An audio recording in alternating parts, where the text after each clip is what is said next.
ได้ยินเสียงแคนแล่นตะละหัวใจสลายน้องจากไปไกล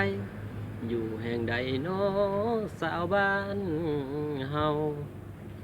แต่กี้ข่าวก่อนบางออนเคยเป็นแฟนเก่าเดี๋ยวนี้จากบ้านเมืองเฮา นุ่งเหงาเจ้าไปอยู่ไสจากไปหลายปีคนดีบ่เคยส่งข่าว จากบ้านเมืองเฮาไปอยู่ต่างแดนมีแฟนต่างถิ่น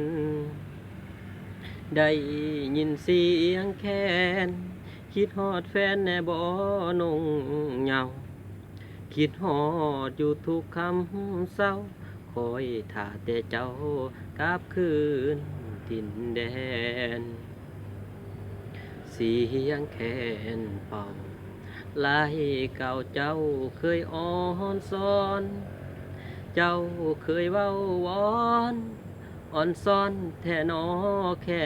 นลาว จากไปบ่คืนบ้านเฮา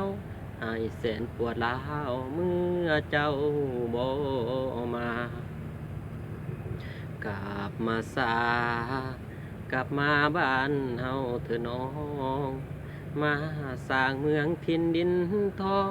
พ่อแม่พี่น้องมีความสุขียินเสียงแคนขาดจงกลับถิ่นฐานบ้านเกิดเมืองเฮา ต่างถิ่นดินแดนบ้านเขาสุขใดจะเท่าเมืองลาวเสียงแคนต่างถิ่นดินแดนบ้านเขาสุขใดจะเท่าเมื